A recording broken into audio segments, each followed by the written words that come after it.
Halo guys, assalamualaikum. Balik lagi bareng gue Dito. Dan udah lama nggak upload video di YouTube. Sekarang gue mau upload video soal mechanical keyboard. Apa itu mechanical keyboard? Mechanical keyboard itu adalah keyboard yang bukan keyboard biasa intinya sih. Jadi dia umurnya lebih panjang karena dia punya pegas atau spring di tiap tombolnya. Jadi suaranya itu mungkin lebih clicky daripada keyboard biasa. Nah, kurang lebih seperti itu. Dan switchnya itu macam-macam sih. Jadi lu bisa milih switchnya juga.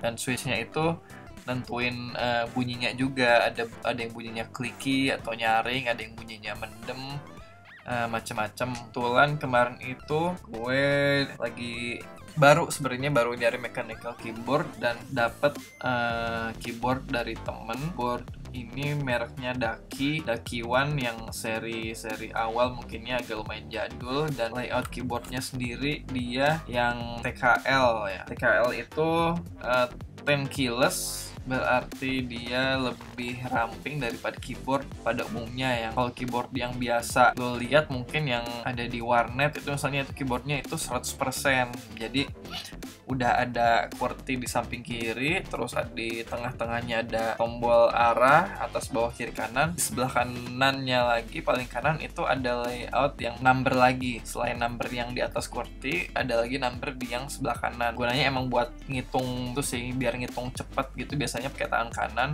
Keyboard TKL ini juga disebut 75% keyboard. Nah itu ini.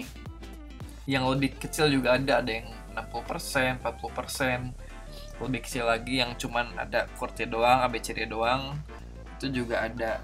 Jadi macam-macam jenisnya mechanical keyboard. Oke, terus tuh gue dapet ini keyboard Daki ini. Si keycapsnya itu dia warna hitam, dan kebenaran gue ganti warnanya nih. Keycapsnya gue beli di Shopee.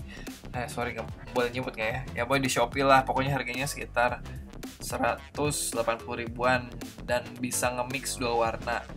Nah, gue nge-mix warna ungu sama pink. Nah, ini cara masangnya kemarin keycaps ini nggak susah sih. Jadi sebenarnya kalau mau aman dan mau lebih rapi, pakai ada namanya keycaps puller, kayak buat narik si capsnya. Cuman gue jujur agak lebih prefer pakai tangan sendiri sih, biar lebih aman aja gitu ngerasanya. Jadi gue cabutin pakai tangan sendiri dan kurang lebih ya 10 menit pasang lepas, dan lo harus bener-bener neken di capsnya sampai ke dalam biar tingginya sama, karena nanti kalau lo nggak ditekan nanti tinggi capsnya bisa beda-beda dan nantinya jadi kurang enak dilihat. Nah, terus ada namanya coil cable. Jadi kalau si mechanical keyboard ini kan kabelnya itu ada kabel bawaan, tapi lu bisa ganti-ganti gitu loh, biar nggak bosen dan biar estetis aja ya. Dan gue milih warna si kabelnya sengaja warna pink sama ungu juga nuansanya, biar matching aja sama keyboardnya. Dan di sini juga ada ini yang sambungan ini namanya Aviator ya. Dia gunanya biar lebih ringkas aja sih di bawah-bawahnya, bisa dilasang lepas dan biar keren aja sih.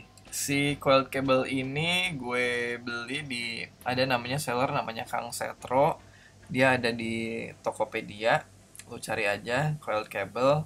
Dia sistemnya pre-order sih, jadi lu mesti nunggu ya sekitar semingguan lebih lah. Dan overall gue puas banget sama kerjaannya, rapi banget dan bagus banget sih. Kalau lu ikutan grup mechanical keyboard di Facebook, ada namanya IMKG, Donation Mechanical Keyboard Group. Nah, gue tahu sellernya dari situ dan gue dapat ilmu dan racun macam-macam dari situ juga. Jadi kalau lu berniat menekuni mechanical keyboard ini, lu harus join grup itu. Oke, sekian videonya, dan terakhir lu bisa lihat foto-fotonya ya, gue tampilin di slide. Dan kalau misalnya lu udah keracunan atau lu udah beli mechanical keyboard atau lu punya saran dan lain-lain, lu bisa tuangin di komen ya. Dan jangan lupa subscribe. See you.